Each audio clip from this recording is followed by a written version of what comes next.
Betty, could you give us your full name and spell it for us, please? Okay, it's Betty Ann Fuss Mendolla. Bettyannann Fuss, Fuss. And my married name is Mendolla, Mendolla. Could you give us the date and location of your birth? It's in Oneida, but I'm not exactly sure because my mom and dad rented at that time. But I can remember, I think they had Rose Hill as the doctor at that time. So I wasn't born in the hospital, I was born at home. Okay, and what was the date of your birth? This February 10th, 1942.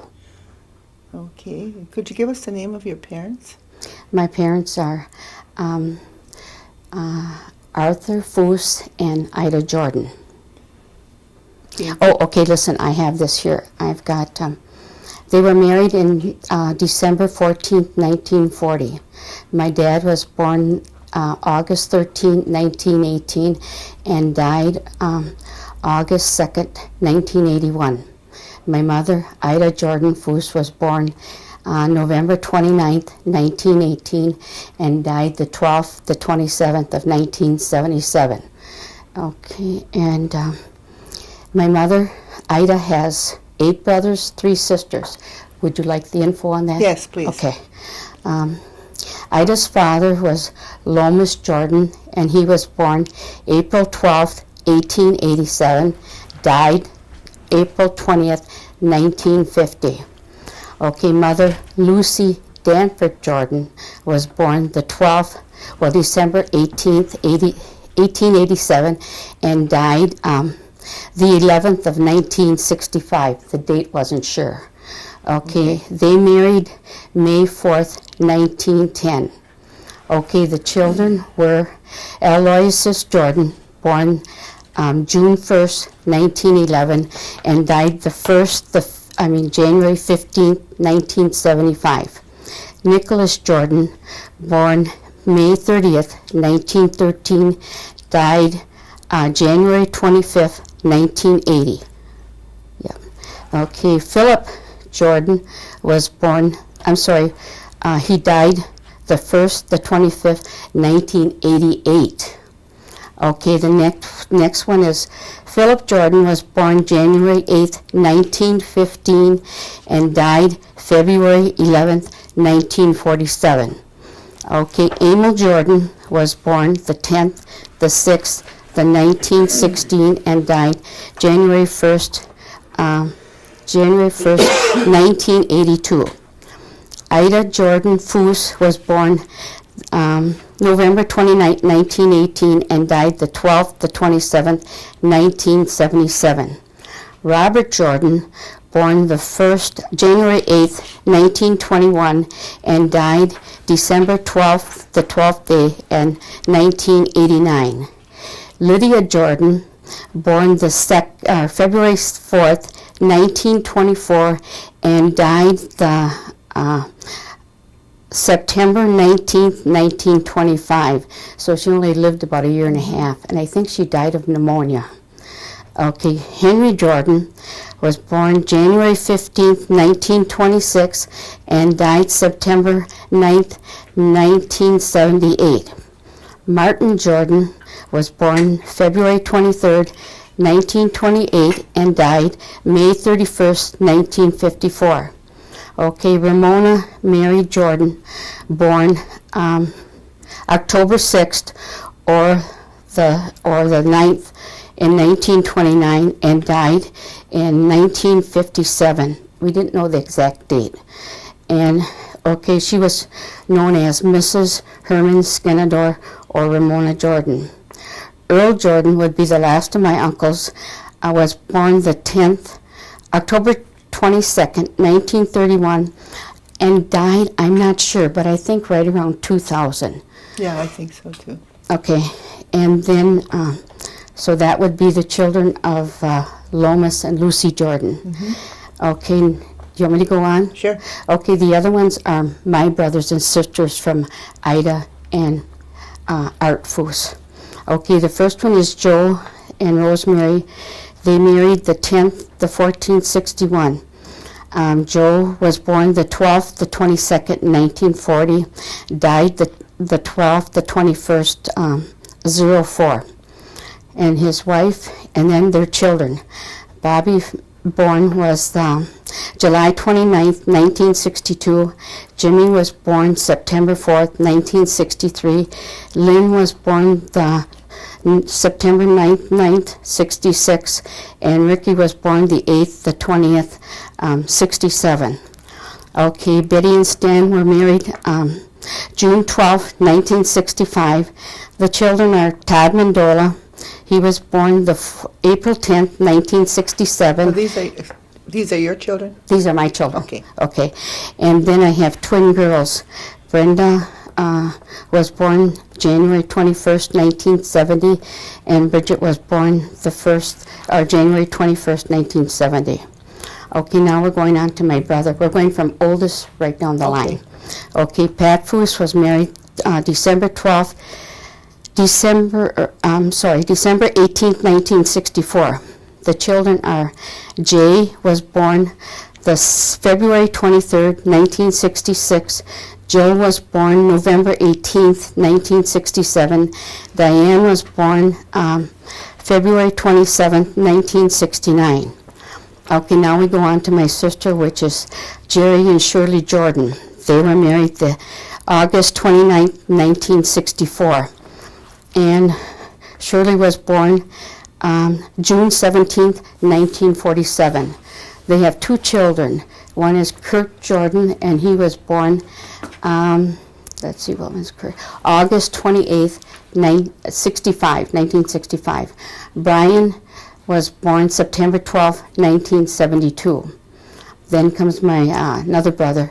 Gordon and Connie Foose were married May 31st, 1974.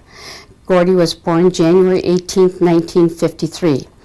Okay, the children are Chris was born October 31st, 1974. Eric was born August 13th, 76. And Chad was born August 2nd, 1977. And Nick was born September 23rd, 1981. Okay, now my sister Beverly and Dick Hendricks were married June 10th, 1973. Beverly was born October 12th, 1954. The children, she only has one daughter. Dana was born January 28th, 1974. And my younger brother, Dennis Foose, was born April 15th, 1956. And the children is Kimberly, I'm not sure of her date, and he has a daughter, Hannah. So that takes care of it for my brothers and sisters. All right. Okay, on your father's side, did he have any brothers and sisters? Yes, my dad had two brothers and one sister. One was named Earl Foose, Raymond Foose, and Ruby Coonan. And the only one we have left there is Raymond Foose, and he's like 80 years old now. Oh, okay. Did your parents ever talk about the kind of education that they had, or did they go to boarding schools or anything? My dad, I think, went till maybe like 8th grade, and my mom went to boarding school. I can't remember if she was older, but the only thing she ever spoke was the Oneida language. So when you went to boarding school, if you talked the Oneida language, you got hit with a ruler in your fingers. Do you know where she went to boarding school at? I'm thinking it's Gresham, but I'm not positive. Oh, okay. And that's where she learned English from. Okay. But we never learned the Oneida language. Okay. I suppose your father was not native? No. Okay. That's probably why they didn't talk it at home. Well, I think she didn't want us to learn it on account of the fact the way she was treated at boarding school. Oh, okay. Did you know who your great-grandparents were at all, on either side? No, the only ones I know is my grandfather, Lomas Jordan, and Lucy Danford Jordan. Okay. So we used to go visit them quite a bit when we were smaller. Oh, okay. Do you know anything about their education, if they went to school anywhere? I do not know how much education they had, but my mom was, we went to high school, and my mom was said, if I had all the education you kids had, I could be president. That was her favorite saying. Did you know what kind of work your grandfather did? I don't believe my grandfather worked, but what he had some cows, and I don't know if they lived from the cows or, and my grandma was just a homemaker. She stayed at home all the time. Mm-hmm. They kind of like farmed then? Yeah, kind of like farmed, Okay. exactly. And what they had was, they didn't have what you would call a real well. What they had dug like a well, but it was man-made. And what they used to do to keep their meat and stuff cold was they would put a bucket on a pole, and then they would roll it down into the well, because it was much cooler. And then as you needed butter or perhaps meat, they would bring it back up, and then they would get their meat or whatever, sort of like a refrigerator in those days, you know. Yeah. And then they would roll it back down, but they always had it covered, and we were under no circumstance to go near there. You stay away from there. And that's how they worked it. But what I remember from my grandma is, whenever we went to visit her, she always had homemade bread, squaw bread, or some people call it knuckle bread, and she always had it very thinly sliced. And she had a grease bowl on her table, and what it was grease from salt pork that was fried, and it was fried very crispy, and she would always put that in her bowl, so she always had salt pork and grease. And we used to go over there and just love to get a piece of her bread. And we used to use the grease like we use butter today. So we'd put grease on our bread and go out and play. And that's what I remember of Grandma and her bread. Yeah. And we just loved it. Did your grandmother do a lot of canning and stuff? I don't really know if she did a lot of canning, but she was, she loved her flowers. She had a couple of beds of flowers outside the house.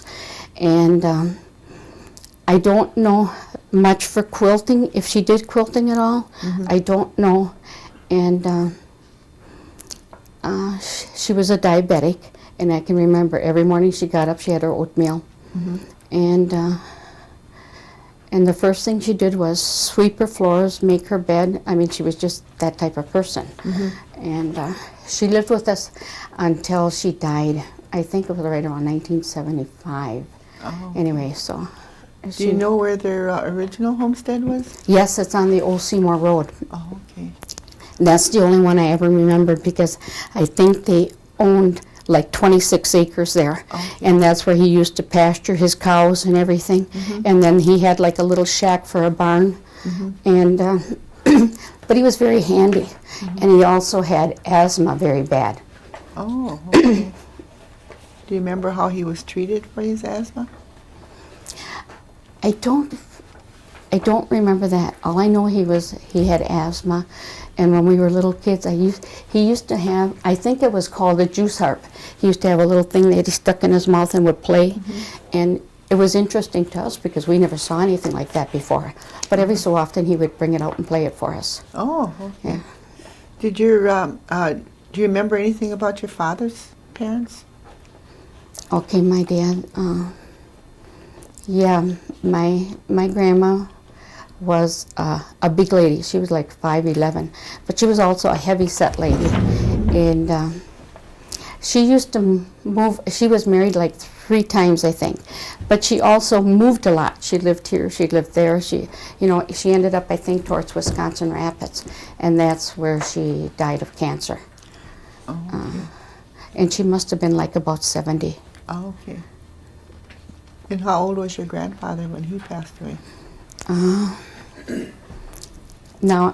Okay, my grandfather on my dad's side. Okay, then I'm thinking he must have been about 70-some. I'm not positive on that. Oh, okay. We never really did too much on my dad's side.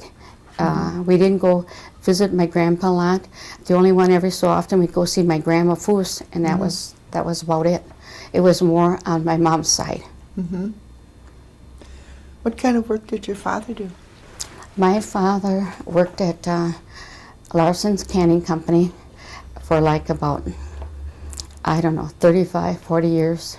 And he was very dedicated, very responsible, never missed work. He could go out and drink one night and get drunk, and the next morning he was up for work.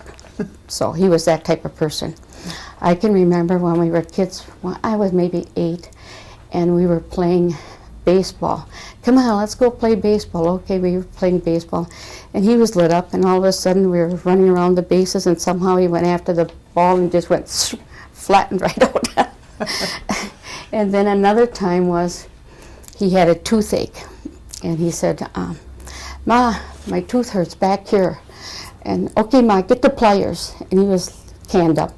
And so she stuck the pliers in his mouth. That one, no. This one, yep, that's it. Pull it out. They just took the pliers and pulled it right out. Oh, my goodness. Your mother did that? My ma did that. Oh. And what about your mother? Did she work outside the home? Not really. She used to, once in a while, maybe go pick beans in the summertime or go pick cabbage, but it was nothing like a 40-hour week, you know. It was just maybe a couple of weeks here and a couple of weeks there was the products were being produced, and that was about it, because usually she stayed home. But when we were kids, and we bought the farm, I think in 1947, Shirley was a baby, and we would go, get up early, go out to the field. She'd take Shirley in a buggy, and the rest of us kids would go, and we'd stay out in the field till she would take the tractor and go up and make a round, come back down, check on the kids, get on the tractor, go back up, come back down, and she drove one of these old steel lug tractors with the lugs sticking up the metal, and that's what she drove. I drove one of those too. Did you? Yeah. She didn't have a driver's license, but toward the end she made it a point to learn how to drive, so she could drive at the end. But in the beginning she never drove. Were either of was your mother ever involved, or your grandparents involved in the tribal government at all that you know of? I don't believe so. I don't remember of anything being said about situations like that. Oh, okay. Did you ever hear anything about the New York land claim? Yes, I did, and I can remember. At that time, I remember Mom talked about like 52 cents a year is what they got, but I don't know, what for at that time or anything about it, and I still really don't know too much about it. I think I attended maybe 1 or 2 meetings on it, but you have to follow it up continuously to find out exactly what is all involved in it. Do you have any stories or memories of old Oneida? We call it old Oneida because so many things are different Are today. changing, Yeah. right. Not really. The only thing we used to come is like to see my grandpa and grandma on Old Seymour Road. Otherwise, we lived out in West Pier on Overland Road out towards Dana and Jansen's Quarry now, and we lived there for since 1947.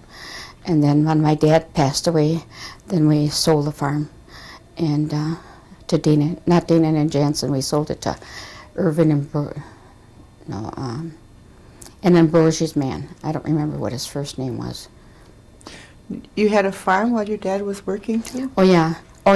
We had 105 acres, and we had a milking parlor. We milked cows twice a day. Now they do it 3 times a day, and so we had to get up in the morning, help milk the cows, come in, get dressed, and go to school.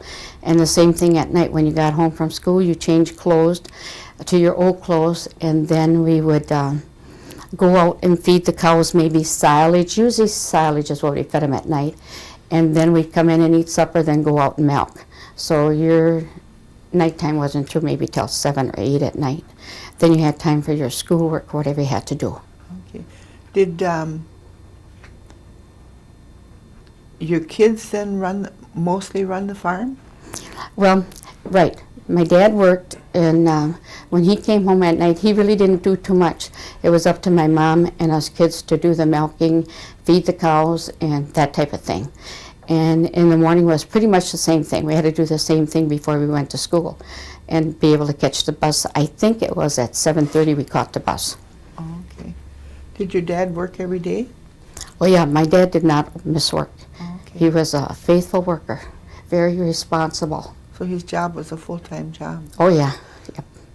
And then after work, then he went to the bar where he had a part-time job. Oh. Drinking. Oh. I thought you meant a real job. No, no, he paid his bar bill every 2 weeks. Okay. Did you ever hear of any of the other areas on the reservation, like Goosetown and Chicago Corners? Oh, yeah. Salt Pork Avenue. Yeah, in South Park Avenue. Yep. Yeah. Yep. Yeah.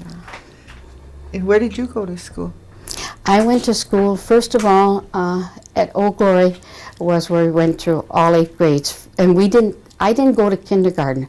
We started out as first graders through 8th grade, then we went to West Pier High School. But we went to a small school, it was called Old Glory, where the teacher taught all 8th grades.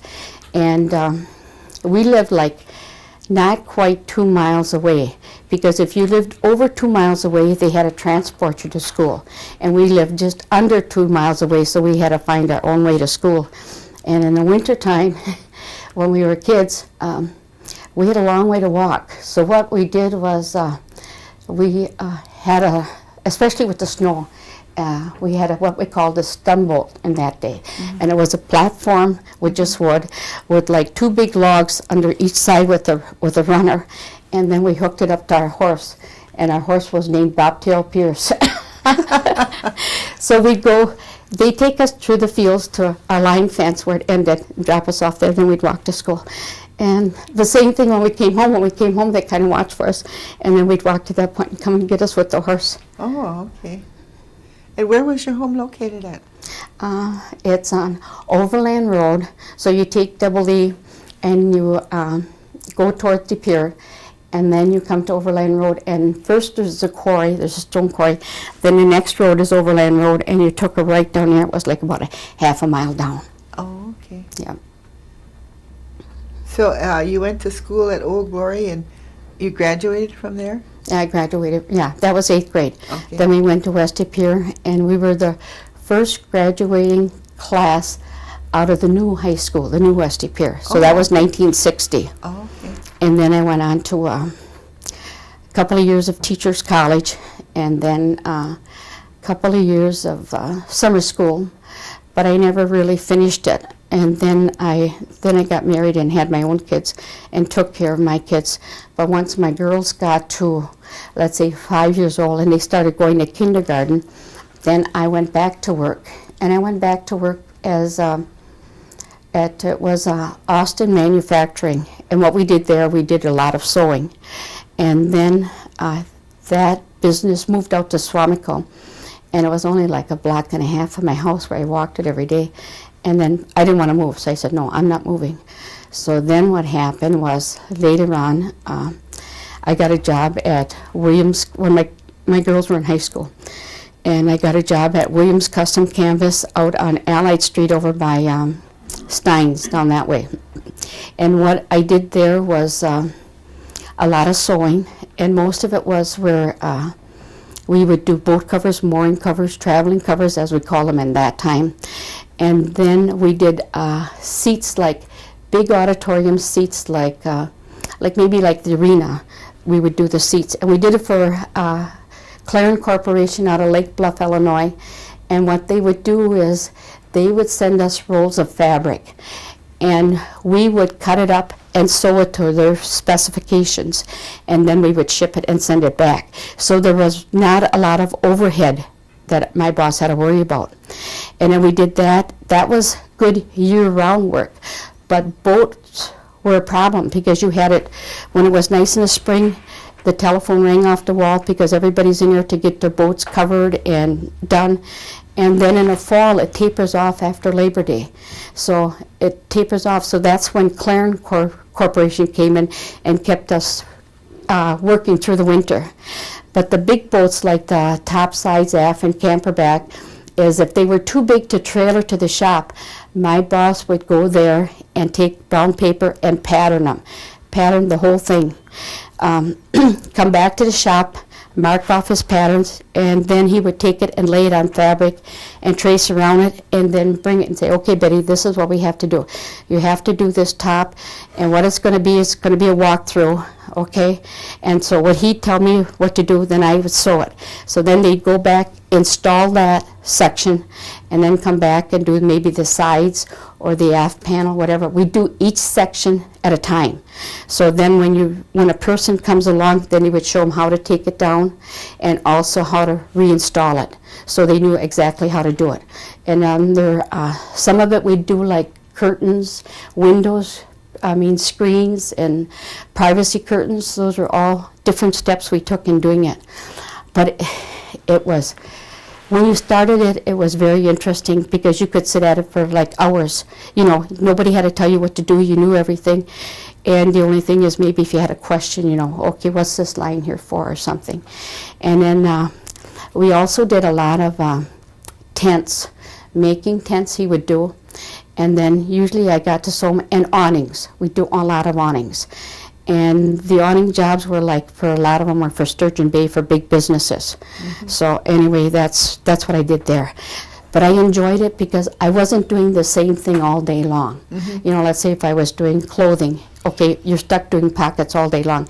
I never did that. I could jump from one thing to another mm-hmm. thing, and that's what I liked. That's what I enjoyed. So, and then my husband and I took upholstery classes at NWTC. At that time it was located on Broadway, not the new one. And we took it from a Mrs. Wart's, so we could do our own upholstery, our chairs, our sofa, and bucket seats and that. But I don't really do that anymore unless it's for ourselves and we do something, we'll do it that way. And my son pretty well picks it up too. And he's very good at mechanics. He always had a hard time with school, with reading, but all you had to do was with mechanics is like for instance, my car. I said, Todd, I can smell gas in my car. When I get up, go open the door, I can smell gas. When I want to go someplace, I can smell gas. And I said, would you please see what's wrong with it? I said, because I go riding in it, my grandchildren go riding in it. I do not want it to explode on me. So anyway, then he put it up on the stands and said, you need a new gas tank. Your gas tank is rusted out. So I said, oh, okay, then you do that for me. So he does that for me. But then I do a lot for him, too. What kind of work does your husband do? My husband was a machinist for O&E Machine Corporation on the east side of Green Bay.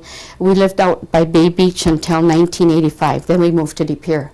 So he worked at O&E. He only had about 5 minutes from work to make it home. And he was a machinist. And then in 1963, they closed the doors. But he was old enough where he can retire and get his pension and Social Security. So that's what we did then. He took pension and Social Security. And my daughter and my son-in-law right now own a bunch of subways. So he does the maintenance work for subways.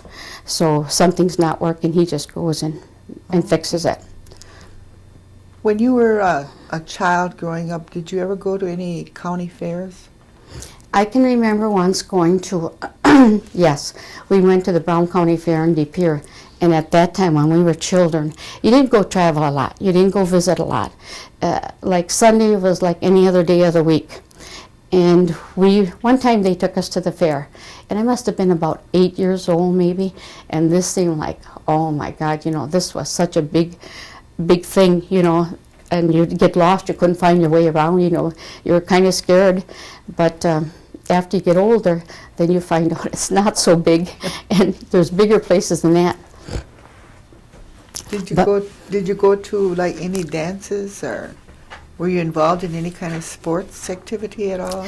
The only thing that I took, and it was my senior year of high school, is I took bowling and took volleyball, and when we did volleyball, I was a captain of our team, and we took a championship. And then we bowling. I can't remember. We did something in bowling too, but those are the only two things that I ever took. Okay. So, and I can remember going to high school and taking a home ec class, and then the home ec class was they had electric sewing machines and they had one treadle sewing machine. And so the teacher said, you know, we have to share 2 people to a sewing machine, and that's how we worked it. And then she said in the back there's a treadle sewing machine, she said. So if anybody wanted to use that, I put my hand up, I want to use it, because I knew how to do the treadle sewing machine. And so that one I got to use all by myself. I didn't have to share. And where did your parents go shopping at? Well, once in a while, my dad, right around Christmas time, my dad would take Mom to Green Bay shopping. And of course, we never went to Green Bay either, you know, so that was different for us. Otherwise, shopping, like just to the grocery store, that would be it, you know. I don't remember going shopping in big stores like that. What grocery store did they go to? They used to go to Schrader's in Oneida, okay, and then also my dad used to get the ground feed, ground for his cows at Schrader's in Oneida. And then I think the guy that took care of us, I don't know what his real name is, we called him Charlie Brown. Oh, and he okay. was the one that took care for the ground feed and all that. And then we used to, I'm thinking, Van Diemen's grocery store. Oh, Well, okay. and we used to go there. Mom used to go there a lot. Grocery store there, and then get your gas there and everything. So that's what they did a lot of. So they shopped more out in the country than they did in town. Right, then. right. Well, when you went to Schrader's, it was totally different again, because now you have to pay for your groceries right there, or charge them, or use your card. But in those days, you could charge a certain amount of, and just pay it the next week when you came, and that's the way they did it. And I don't know if Van Diemen's ran that way too, but Schrader's in Oneida did, where they would charge it, and then when they got paid, then they would come and pay their bill. Okay. So that's how they did it there. Good way of doing it for them at that time. Yeah, right. Yeah. What was your life like when you were growing up? Okay. Well, we didn't, being out in the country, you weren't close to other people, so usually we never went to visit one another's neighbors at our house, or our neighbors didn't come over. You know, we didn't do that. I can remember never owning a bicycle. I rode a bicycle, knew how to ride it, but I don't ever know how I did it. You know, we borrowed a bicycle or what. But my younger brothers and sisters all had bicycles, and they, you know, but being older, we didn't have one. We didn't own one. And the toys you had were either things you made up of your own, or maybe checkers was one that you could play, and Chinese checkers, or maybe cards. We weren't really big on a lot of cards, but my mom used to play cards when her brothers and sisters would come over. And my uncles usually didn't drive too much. So when they would come over and visit us, they walked across the field. So my mom would be in the kitchen and she'd look out the window, she'd, oh, here comes Robert now. I can tell, that's that Jordan strut. And then she would say, oh, here comes Ramona and Benny. Yep, here they come. Benny was like maybe 4 or 5 years old, and they would be coming through the field. So they'd visit all day long, at a night walk home. And that's the way my uncles would do it too. Usually they'd come to the field walk and they'd go home. And later on, and it seemed like we always had like an uncle living with us all the time. In other words, they would come and go. Maybe one time Aloysius would be us. Then he would be gone. Then Nick would be over for a while. Then Amel would be over for a while. Then maybe Martin would be over for a while. And I don't know, it was just like there was always somebody living at our house besides us. And at that time we didn't have, well, we had a tar paper shack for a house, and we had a wood stove where we had to get the wood in every night, and we had to, and then the only time it seemed like, for insulation, it probably was nothing, and we used to wallpaper our house. Every year was wallpapering job. Mom would go downtown, find this great deal on wallpaper, come home, okay, Betty, let's wallpaper. So then we'd wallpaper the house. So every year she wallpapered the house. Put new wallpaper up every year. Yeah, I don't have wallpaper in my house, not there. And then my mom was a jack of all trades. I mean, if there wasn't a molding around that door, she would get out the wood and put a molding around there. If there wasn't molding around the window, she would do it. And she was, I don't know, she just could like do everything. You know, every fall she would start making, she would gather like old maybe old skirts, anything old but with wool, and make her quilt. Once a year she'd do that. And then when the old one went, well, everybody fought over the old one, you know. And she never showed me how to sew. She always was trying to keep me out of her sewing bag, you know. She had it stuffed with material. Betty, stay out of there. I want to use that for my quilt. Don't touch that. That didn't mean nothing. I'd do it anyway. And then I can remember later on in years when she got there, and she'd say to me, if she'd be busy sewing and the thread would come out of the needle, and she'd say, Betty, thread this machine for me, thread the needle. I can't see it. Oh, Ma, come on now, you can see that, you can do it. And now I think to myself, I put a white piece behind the eye so I can see where the hole is so I can thread it. So I know where she was coming from. Did you have electric lights and running water? Oh yeah, we had electric lights and we had running water. We did not have no bathroom, and we had we had a lot of cows. I don't know, maybe we used to, at the time that we were home, and that was like maybe in the 60s, we used to milk like maybe 49 head of cows in morning and night, and farm the land, drive the tractors. I did all that. Drive the tractors, bale the hay, mow the hay, and throw the ground feed down for the cows, or the silage down for the cows, cover it with ground feed. It would be sort of like cake with frosting on it. And we always had animals. We had, a lot of times we had chickens, ducks, pigs. So we had, you know, farm animals all the time. Did your mother do most of the farm work then with your kids? Yeah, my mom did a lot of farm work. Okay. And where did they send their milk? Well, we sent our milk, I can't remember. It went to the milk factory because every day they came and picked up the milk cans, and then they would send it to, I'm thinking Greenleaf, but I'm not sure. And then also you could order some of your food through them, like cheese, butter, and that type of stuff. So we would get, like, maybe a week would be 7 pounds of butter. We went through a pound of butter a day at the farm. And then we would get cheese, and we always had to get our milk in the morning before the milkman came, because that would keep us through the day for milk. And I mean, that's how we used our milk. So if somebody forgot to get the milk that day, that means we didn't have any milk. So we'd have to wait till nighttime came, and then when it cooled off, then we would help ourselves to the milk. And I can remember my dad working at Larson's in the spring of the year or in the summer, right around 4th of July or before. The peas were ready to be harvested. And he would work late at night, sometimes come home 10 o'clock at night. And he would come home like with a 5-gallon bucket of fresh peas. And Ma and I would go out to the barn, wash those peas off and wash them off till they were all cleaned. And then she would cook them right away too. She didn't want them standing around because she figured they'd spoil. So she'd cook those peas, and she had a big cast iron kettle, and she would fill that up and use that for cooking in.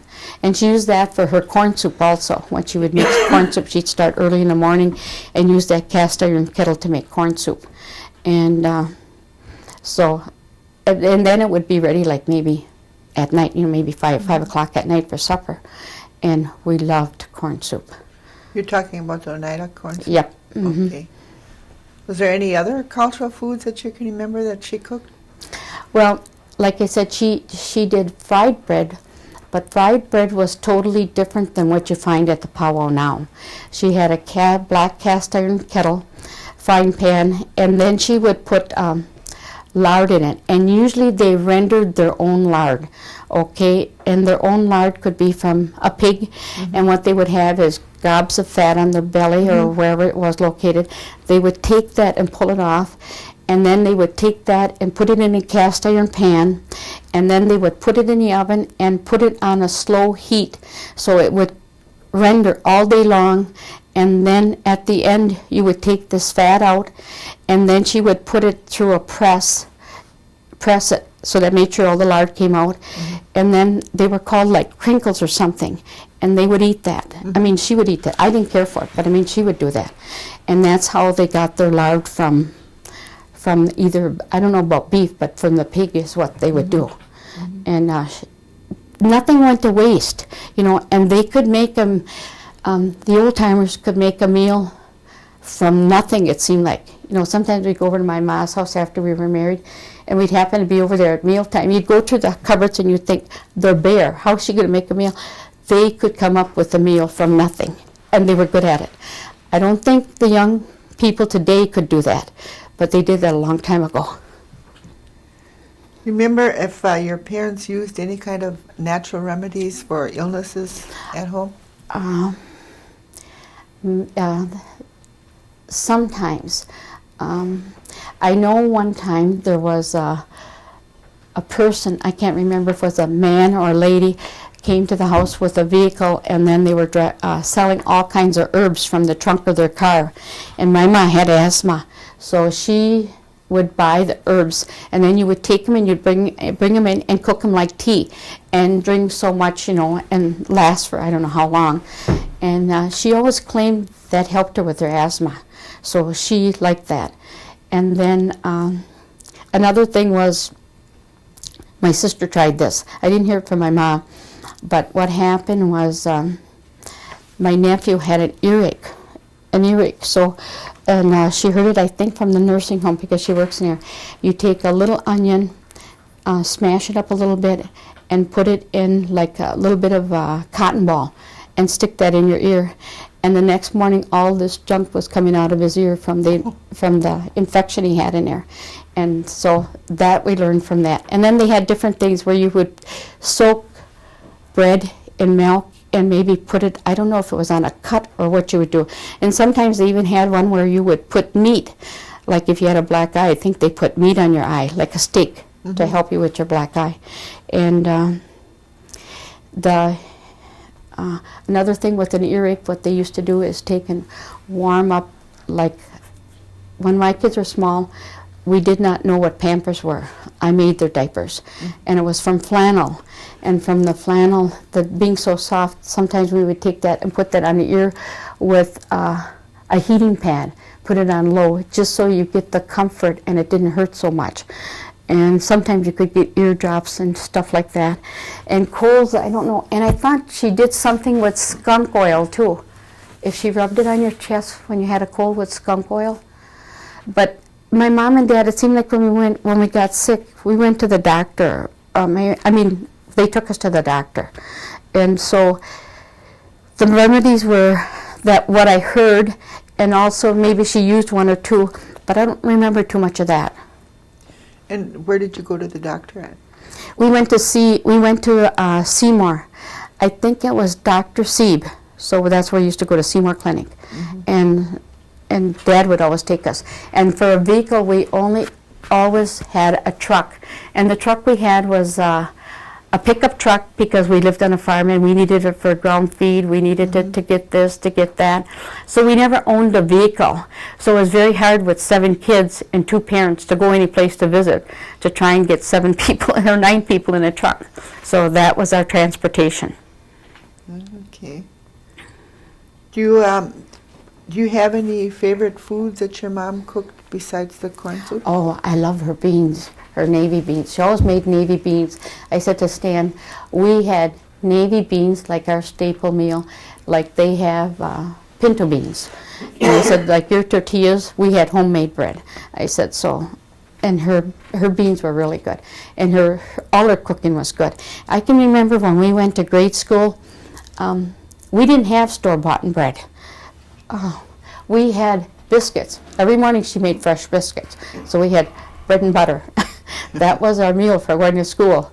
And if we had a piece of cake, or that was a luxury. No, we didn't have cake.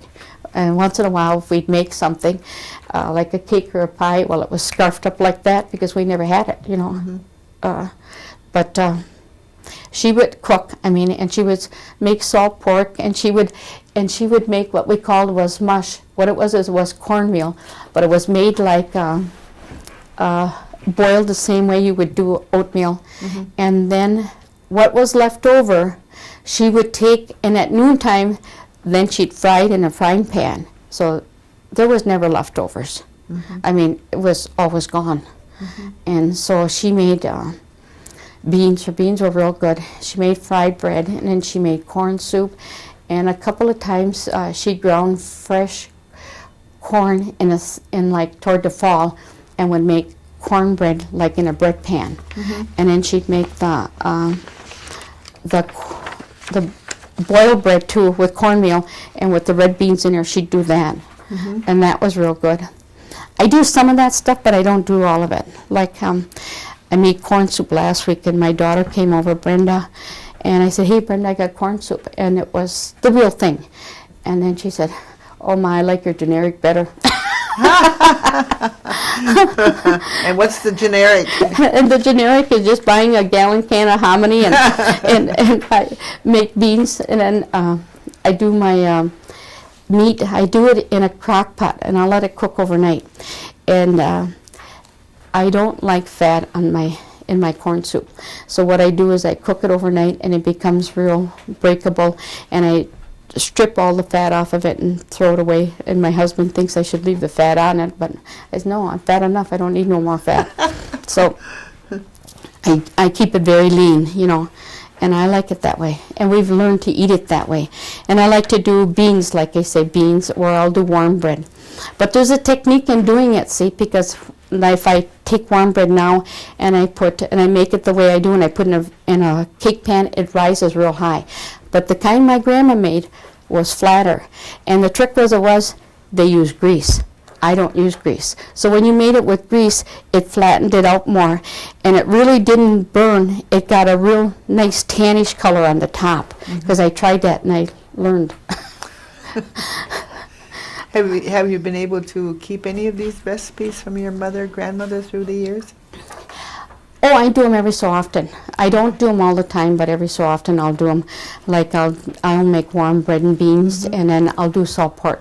So I'll do all those together. And corn soup I'll do another time.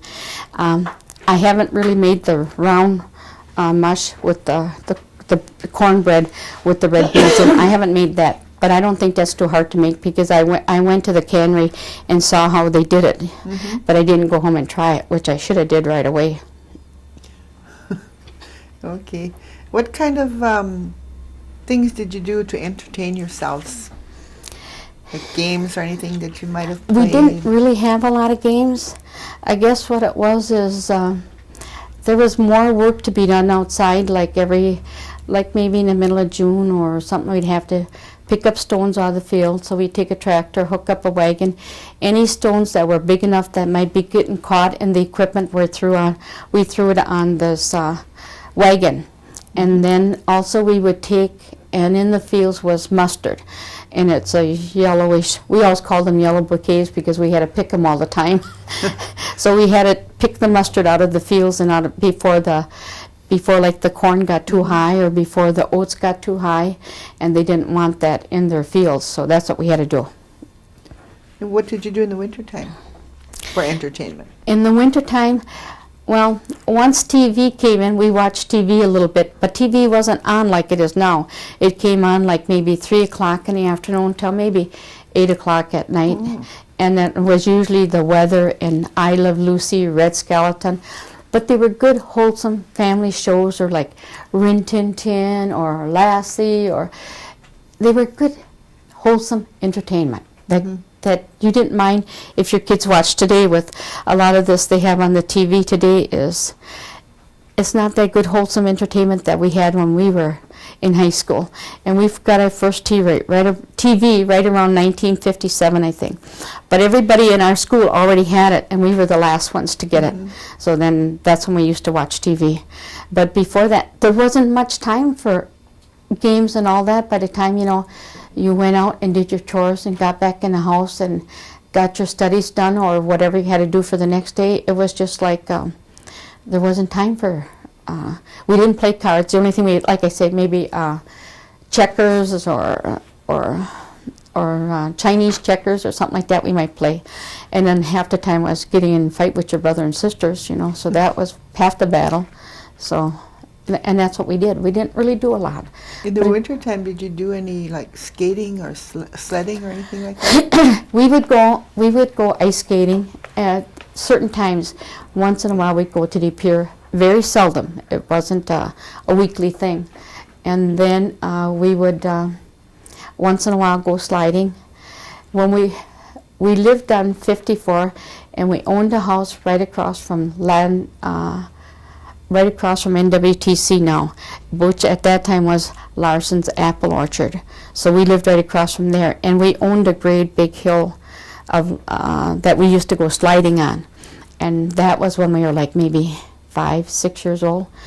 And then my dad sold that then, and then that's when we moved to the farm in De Pere, and it was his mom's farm, and they were auctioning it off, so he bought it at an auction. So then that's when we moved out to De Pere. So. Okay. And what did you say the date of your marriage was? I don't know if we got It was that. June 12th, 1965. And where were you married at? We were married, right over here at Zion Lutheran Church. Oh, okay. Is that your church affiliation? Yes, it was. My kids, we were married there. My children were baptized there. We went to church there. And we haven't gone to church lately. And I mean, it's been quite a while. And sometimes you don't agree with your pastor or whatever, but then it's excuses. But then excuses are, it keeps you from not attending. You shouldn't look at the person that's preaching to you.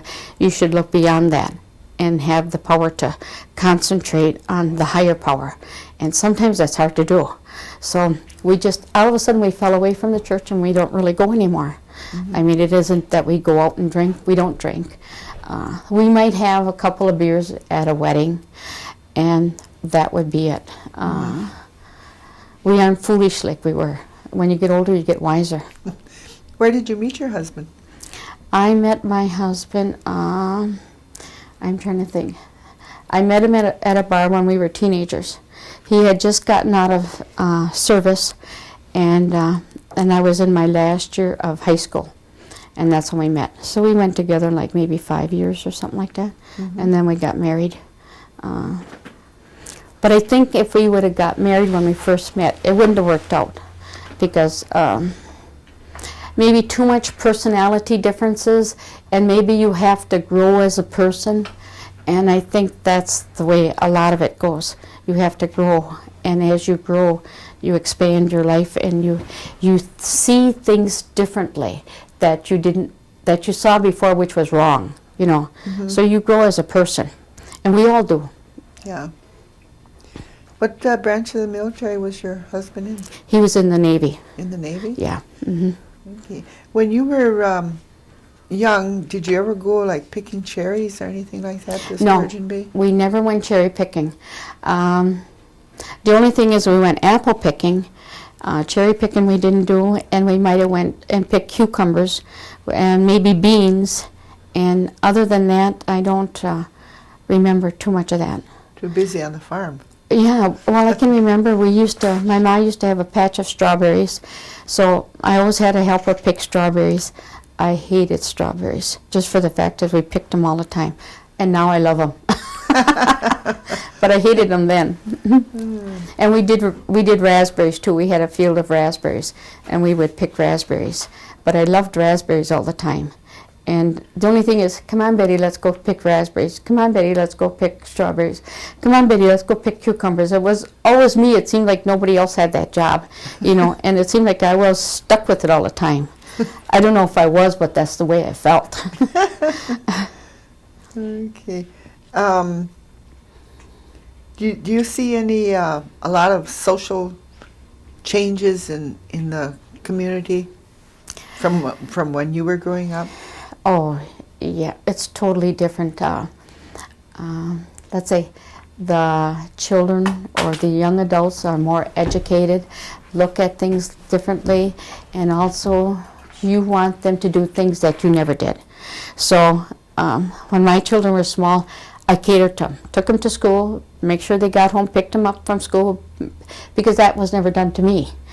And so they'd be doing cheerleading, and they would be into gymnastics, and I would make a point that they learned how to swim, because I never did.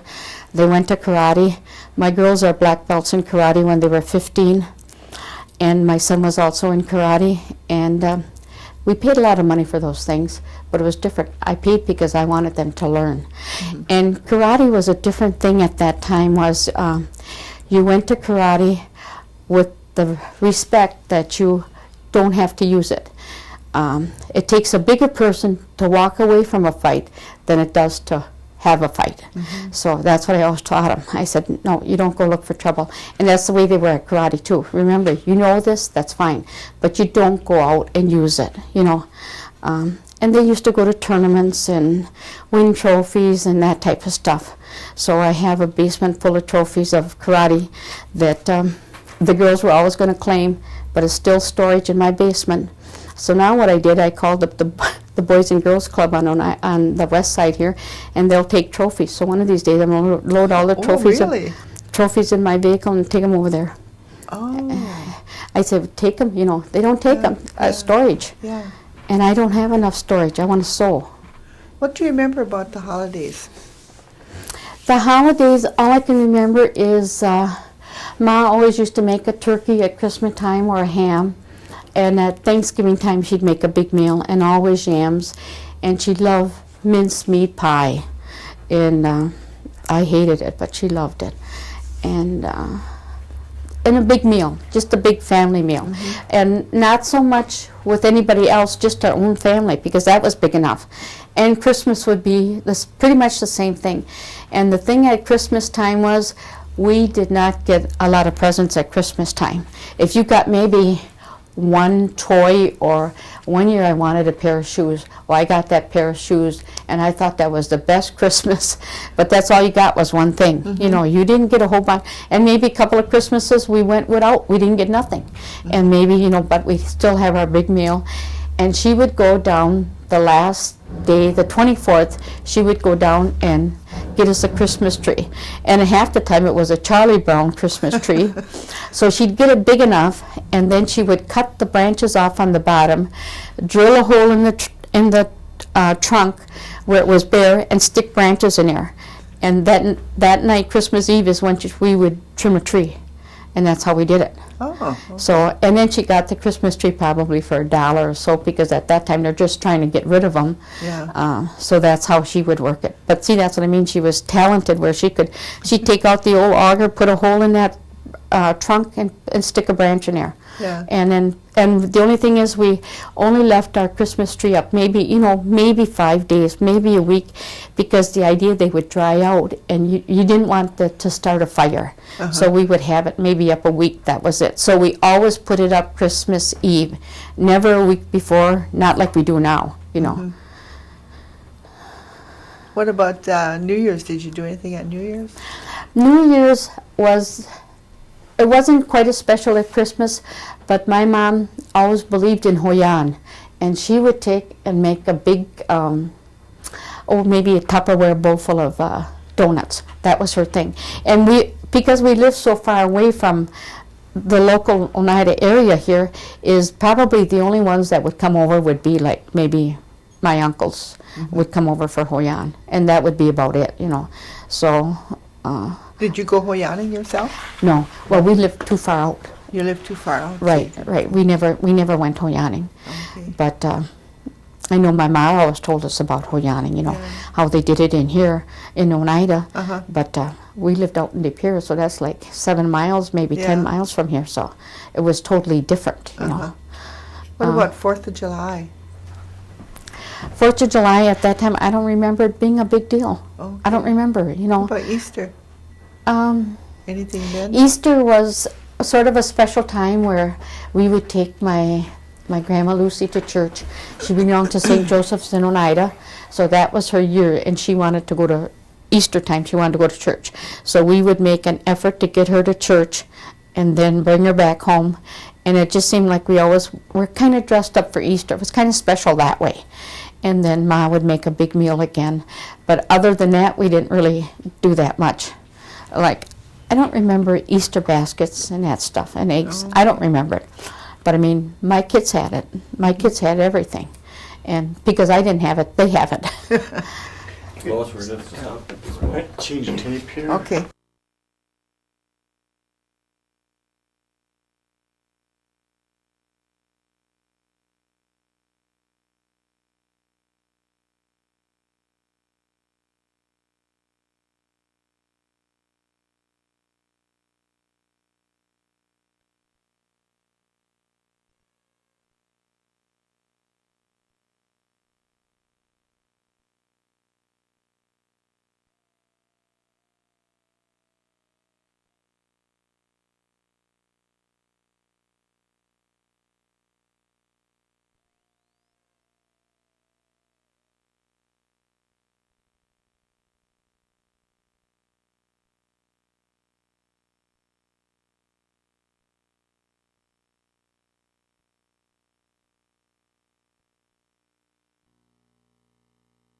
and I cut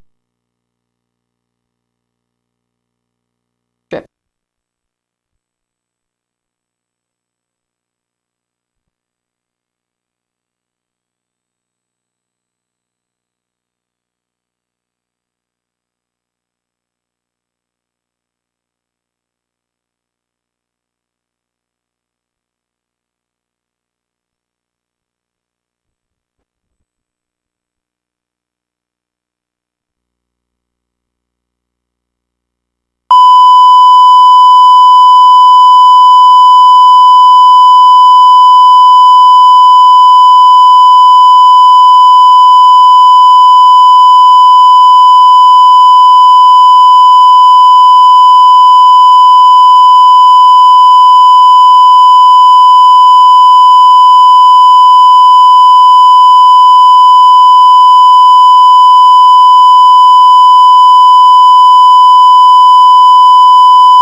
Okay, we're rolling again.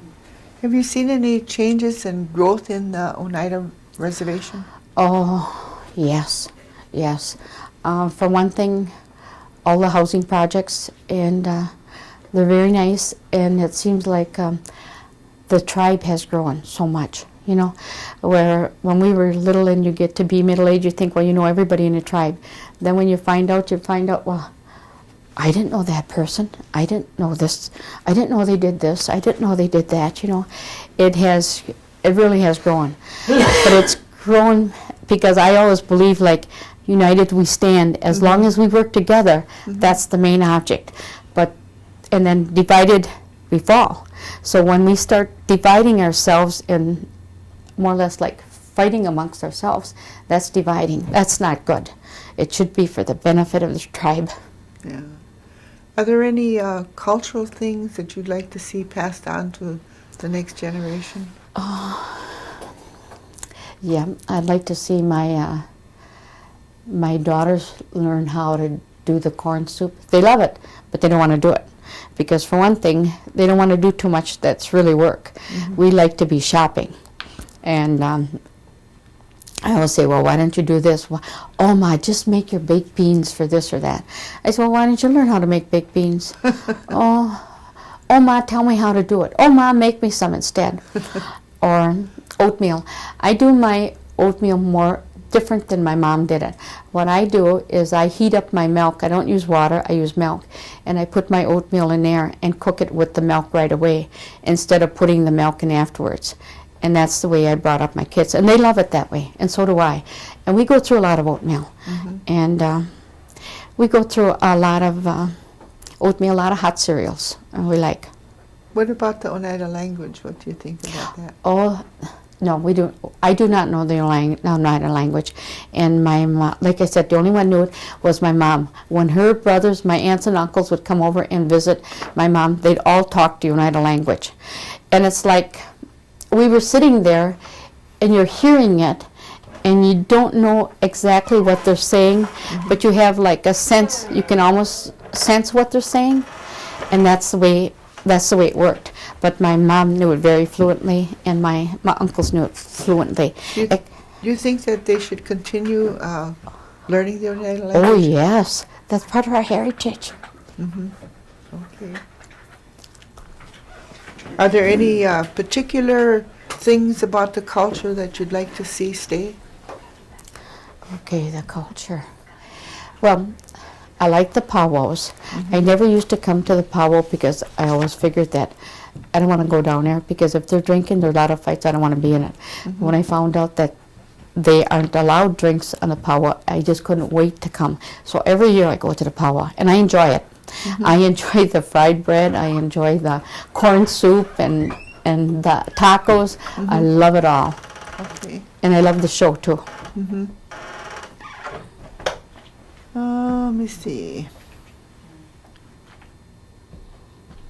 Is there anything else that you'd like to tell us today? before we get into your quilts? I'm trying to think. The only thing is, I can remember when my uncles worked and they got old enough to work. I don't remember them really having like a job that was 52 weeks a year and 40 hours a week. What they did do, some of them, was just go from farm to farm and find out if they needed work. Okay, we needed help haying. Can you help us hay for a couple of weeks and we'll pay you? Okay, can you come along and make a fence to keep our cows inside this fence and then we'll pay you? So it was more like that, except for Henry. Henry worked construction. And Robert they used to work for Tillman's. Earl used to work for Tillman's Landscaping. And Robert worked there too. So that's but that's only in the summertime. Mm-hmm. Then in the wintertime they're laid off, And Henry was the same way too. He worked, very religiously during the summertime, but in the wintertime they were laid off. So that's when they would collect unemployment and go hunting. They enjoyed hunting. They enjoyed hunting. Yeah, hunting. I don't know about fishing too much, but hunting was really a big thing. Mm-hmm. And a lot of times I know his son, my cousin, Ike Jordan, likes to go hunting and fishing. And he goes to Colorado and Wyoming and all over hunting. And he enjoys it. Mm-hmm. Is there anything else, guys? I think we thoroughly covered everything. Okay, you want to tell us about your quilts? We'll start with the one behind you. Oh, this is my expertise. Okay, this one is a log cabin quilt. It's very traditional. And the center square in here exactly should represent, like this would be my center square. And I worked my pieces around that center square. And the center square actually should be red. And the log cabin quilt represents, the red in the center represents the hearth or the fire in the fireplace. So that's what the log cabin quilt represents. And I did not make it that way, but I was just going to ask you, is there a reason you didn't make it that way? No, because I wanted to go in shades of blue. Okay. See, and so that's why I didn't make it that way, but actually a real log cabin should be red in the center and then expand out from there. But nowadays they do everything, they do it the way they want, maybe they want a green center, put a green in there, whoever cares. Yeah. But this log cabin quilt is very traditional, and you can arrange it so I could have a diamond shape in here instead. You don't have to. This is called fields and furrow because it goes at an angle. Mm-hmm. But you can have a diamond shape in it. You can have, there's umpteen different shapes you can make. I made this one for my daughter for her wedding present, and it was the log cabin quilt. And the other one I made the double wedding ring for her wedding present. And I'm a traditional, more or less, quilter, but as I'm sewing, all these ideas pop into my head, like, oh, Betty, try that. Oh, and it's like, I have a stash of material you wouldn't believe. I have, I don't know how many sewing machines, 2 upholstery machines, and I have this one, it's a small one, it's an antique, it's called the Black Beauty, or the Featherweight 221, and it's a small one. It weighs like 11 pounds. And you can fit it, it comes in a little case like this, and all you do is carry it. You'd swear you were carrying like maybe a shoe bag or something, it's that small. The stitches are excellent. It's very sought after machine. They can run anywhere from $300 to $500 to $600, those machines nowadays. And you probably, at the time they were popular, you probably paid $60 for them. Mm-hmm. But now, in every quilt place, I just came back from Nashville, Tennessee, where they had a quilt demonstration there, where we stayed at the Opryland Hotel, and then people are selling their wares, and they have quilts unbelievable. And if you find a machine that's for sale, a featherweight, it might be about $400, just depending on the type of condition it's in. And also at that time, they had like a card table, the size of a card table, and the machine, they had a little plate that they would have cut out. So you pop this plate out and you set your machine in there so it's level. So you could sew right with it. Okay. And also the machines also went to like 30 stitches to an inch. Well, 30 stitches to an inch is practically chewing your material, and I would not want to rip it out because it would be something else. But also, all you do is flip your lever up, and it'll give you 30 30 stitches to the inch in reverse. But the thing is, it's amazing. It's a little, I call it the little black beauty, because it's a little machine like this, and it's like this, and my grandchildren play on them. Oh. And I got 3 of them. My husband bought me one for Christmas, along with the card table. It was $350 for the machine, $125 for the card table. It was original, so I got that. And then 2 days later, my daughter Bridget and my son come with another little black beauty. I didn't have any, but by the time the month was over, I had 3 at my house. And I just love them. How do you guys want to do these other quilts? Let's stop tape.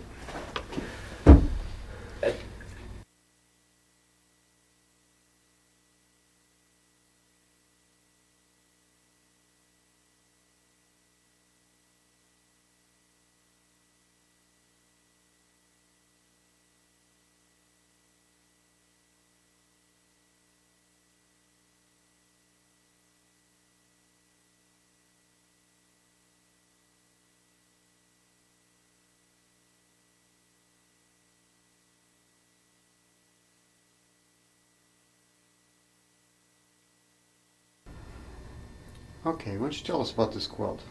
This quilt I made for my son, Todd Mendolla, for his 39th birthday, which was April 10th. And the computer pictures were done by his friend, Dana Dwyer. And so there's like 30 pictures in this quilt. And then I said I have a special lady that does the machine quilting for me. And anyway, I said, I want you to machine quilt it, but I do not want you to cover the pictures of the car. Instead, follow the black or the lattice between each square and do it that way. So in case it's completely washable, that it wouldn't rip apart. Because when you're quilting, the seams are a 1/4 inch seam, not unless a book will say, okay, this quilt requires 3/8 or this quilt requires a 1/2 inch. But the general rule of thumb, quilting is a 1/4 inch seam. So this I made for him for his 39th birthday. And I told him, do not use it because I might want to take it to a quilt show. So that would just take care of this quilt. So there's like 30 pictures of antique cars in there. And my husband has antique cars. I think he has a 31 Chrysler Coupe and a 34 Chrysler, a 37 Plymouth Coupe, and a 37 Chevrolet truck. That's it, I think, for that. Okay, tell us about this quilt here. Okay, this quilt is just a strip quilt, and it can be done with old fabrics that you got left over, mix match, or your grab bag. But what happened, I picked these materials up at the Nashville show, and they had long strips. So I took the long strips and ironed them, and I cut them in half and made 2 piles out of each one. So a pile here and a pile here. And my 2 granddaughters are Taylor Buckley, who is 9 years old, and Presley Cornelius, who is 7 years old. And they had to sew the strips together. And the rule of thumb was you sew your strips together any way you want. So they had to sew them together. And I said, don't worry about matching anything. You do not have to match anything. All you do is sew your strips. So then we come along when they had these big long strips, and I cut them in 6 inches. And then we put the lattice, the back in there. It's like black on black, and I put that in there. But they sewed the rest of it. And so it's really kind of comical because it's bright and it's very whimsical. But I said, now, listen, I said, okay, what you cannot do is Taylor cannot have it because Presley's got her sewing in there. Presley, you cannot have it because you have your sewing in it. I said, so instead what we're going to do is we're going to quilt it, and it's going to stay at Grandma's house, and it's going to go on the top bunk bed. So when you want to stay over, that's your quilt to use, and you can share it. So that's how we came up with this. But they're getting to the point where they can thread the machine, they can sew on the machines, and they know the Black Beauty, and they've already sewn on the treadle machine, so they know quite a bit about machines. So if they came to my house, they know about machines. But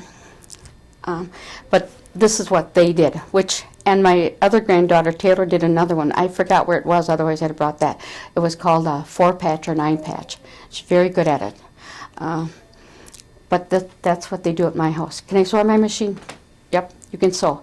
And my little boy, Bo Buckley, is 4 years old, and I let him play with the machines too.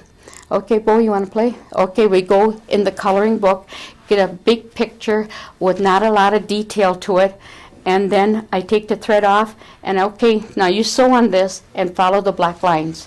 And if you're off, who cares? Just follow the black lines. Then we look at it at the patio window, and then we can see where we ran off and whatever. But he's only 4, so you can't expect much. And then the other one, Peyton Cornelius, and he's 5. He just turned 6, and he sews at my machine too. So I let him play. But eventually, I hope to have them quilting. Boy, does that look nice on TV. I really think about that. Okay, tell us about this one. This quilt is actually very easy. The center where we have the 2 horses and the Indian people on them is one panel. So I went to Walmart, bought this just recently, paid $3 for that panel in the center, and then I extended it on the top where you kind of see those diamond shapes of beige and brown. So I put that maybe 5 inches up there, and then also 5 inches at head and toe. And then all I do is go around it with strips. Okay, and then the one where you see the Indian maiden pottery and this and that on the side, that was another piece of material. And that was on the side. So then the next strip, the black one, is I went right around the whole thing, like to frame it. Okay, then the next one is the brown beige, sort of like a turquoise color with that one I went around like framing the black piece. And then I went around, it's very hard to find Southwest prints that you actually enjoy. So then I had this black piece of fabric on the last border on my stash someplace, and I thought that's perfect. So that's going to be my last border, but that's also going to be like a good twin size one. And these ideas just pop into my head, and I've done that with the same idea, like with the John Deere tractor, with an International tractor for the kids. I take and I put that picture in the center and work around it and make it all fit in. And it's, like I said, it's real easy. It's just knowing where to put it. And I like it. It's gorgeous.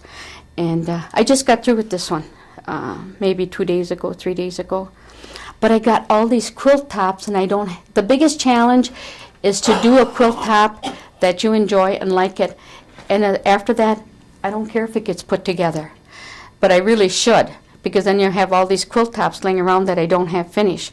But I'm hoping to get my quilting machine done. It's on a smaller basis, and I could do it at home, you know. But otherwise, the big quilting machine, I went to West Plains, Missouri, where Ken Gamel makes the Gamel machine. And I met him personally, but it's like the Cadillac of the line. And his machine, probably 10 years ago, I had the second of the line that I was really interested in, and it was like $9,000. And $9,000 I do not want to spend because I'd have to go in business to pay for it. But with the small one I got, I should be able to do my own. I don't want to do anybody else's. I want to do mine. You know, I love quilting. Like I said, I've been teaching at the Oneida here up at the police station. I reserved the front room, and in fact, we're doing it Sunday, and we're doing a circle quilt. So we've done how many quilts? We don't do them that much. We go like maybe from September to November. November's always a tree skirt. Then we start again maybe like in January, February, March, and that's it. So that's the month we usually do it. People are not interested in quilting in the summertime or the spring because there's too many things going on. They want to be outside. They want to do gardening. They want to be family picnics, whatever. They're not interested in quilting. But in the fall, they start getting ready for quilting again. And so I have maybe 12 women that come, and they come religiously, you know, and it's got to the point, last year I didn't have any at all in January, February, March, so this is like a year later, I'm just now starting, and they're already calling, Betty, when are we having class again, you know, and then I had my instructions and everything all ran off, and then I could not find them, so I don't know what I did with them, but I said I know enough that I can go ahead and do it without it. Well, we want to thank you for sharing these with us, and they're really beautiful. Oh, thank you That very is much. Thank you. Yeah, that's exceptionally beautiful. There's Okay, why don't you tell us about this photo? Okay, this photo is one of my mom's, Ida Elizabeth Jordan, and I do not know when it was taken or where it was taken. I'm thinking she was a lot younger at that time, but I'm not sure. And that's all I can remember of this picture. It's very little. Okay. Okay, tell us about these photos. Okay, this is my mom and my dad, and this was, I would think, maybe like in the early 70s, and Mom was, she always had her hair cut short, and she never wanted the gray to show. She was always practicing with dyes.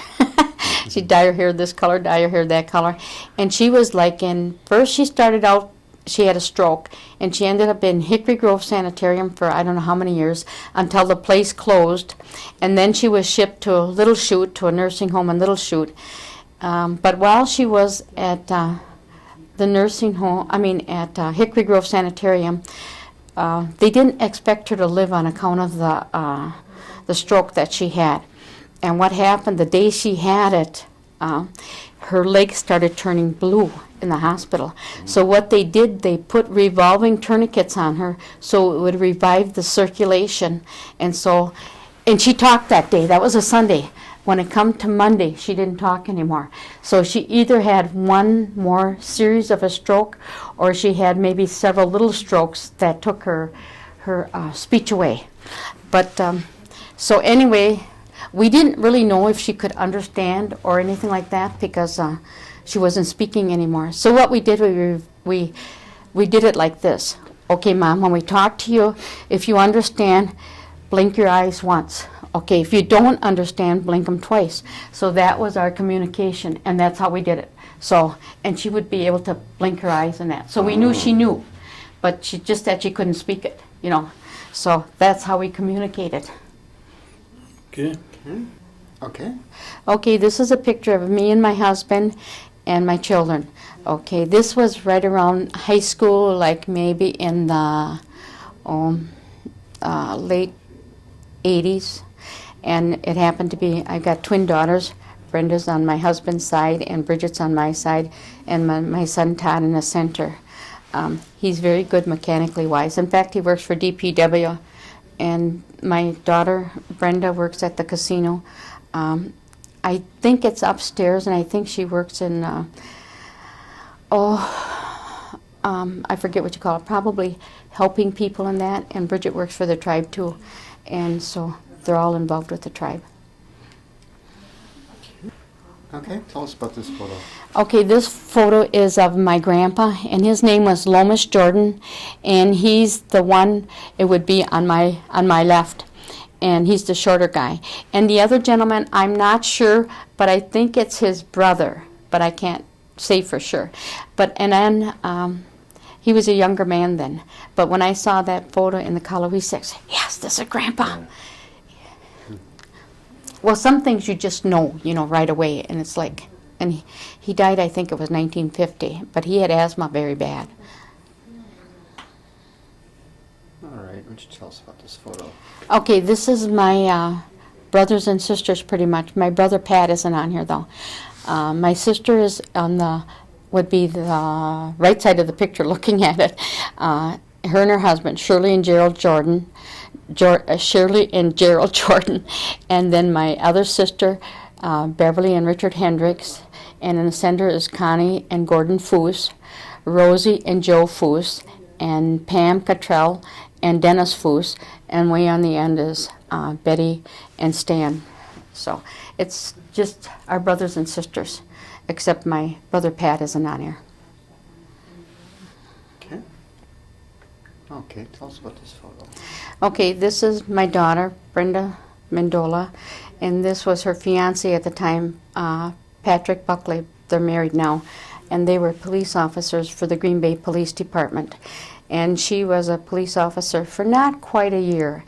And the thing with her is her other officers kept telling her, Brenda, you're too nice. Get out of this. You don't belong here. And she had her already graduated from Oshkosh. And they said, no, you don't belong here. You're too nice. Get out of here. So finally she just quit the police department, and that's what she did. And then she went on to school and got her master's degree at UWGB. So, and then she wanted to go on to, but she hasn't, onto like law, but more or less like a corporate attorney. And that you have to take either in Milwaukee or you have to take at Madison. So I don't know if we're ever going to come to that, but she was the type of person you didn't have to push. She was hungry for education, hungry for knowledge, you know. And so there's a difference, you know. And where Bridget, it felt like I had to push her all the time. It isn't she didn't have intelligence, she was just lazy, didn't want to do it. But when you give them an ultimatum, then they come around. So. Okay, tell us about this one. Okay, this is my Uncle Earl Jordan and his wife Sharon and their children. On Earl's side is Yvonne Jordan, and on Sharon's side is their daughter Judy. The two boys in the center, the youngest one is Philip Jordan, and the other one is Eddie Jordan. And the one that's half off of the picture is Venus, they call her, but her real name is Wanda. So, and that would be my uncle. Okay. This is my Uncle Henry Jordan and his wife Alice Jordan, and it was on the day that his daughter got married, Elaine, and this is where I got this picture from. And and that must have been like in the 70s. Anyway, he got killed because he laid in the road and got ran over by a car one night when he was on his way home from an escapade of drinking. So that's what happened to him. Okay. This is my Uncle Amel Jordan, and this is a picture taken at my sister's house, and it was at the time that my mom had passed away, and that was in December 77. So, and he ended up, when he died, he froze to death. He was going to the home place on Seymour Road, and he was a night of drinking, and then when he went around to go get in the house, I don't know if he was trying to pull his keys out or what. Anyway, he was frozen to death. That's what happened to him. Okay. This is my son Todd, and this is the first turkey he ever shot. And then that's my grandson Peyton Cornelius, Rick Cornelius' son. And he was so proud of his turkey, and he's trying to fan out the tail on it and everything else, you know. Ma, get this picture, Ma, get that picture, you know. So anyway, that's what it was. Letterbox. Okay, tell us about this one. Okay, this is my girls, and they're black belts in karate. They made their black belts when they were 15, and the uniforms they had there, I made them.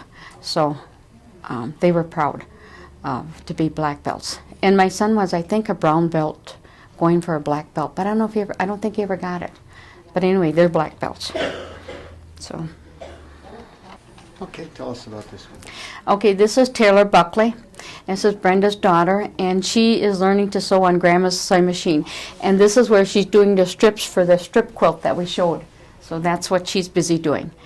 And she's 9 years old. Yep. Okay. Okay, this is Presley Cornelius, my granddaughter, Rick Cornelius's daughter, and I'm teaching her how to sew on my Viking, and that's where she's learning. And as you can see, I have started a star quilt in the back, but she's just in the process of learning. But she knows pretty good. She knows enough to keep her fingers away from the needle. That's the important thing. I said, listen, how are you going to feel if you get your fingers caught in the needle and I have to call 911 and your dad comes over to see what's going on? She thought that was kind of cute. Okay, tell us about this photo. Okay, this one is Presley Cornelius, Taylor Buckley, and Peyton Cornelius, and Bo Buckley. So Bo is 4, Peyton's 5. Well, he's 6 now. And Taylor's 9, and Presley just turned 8.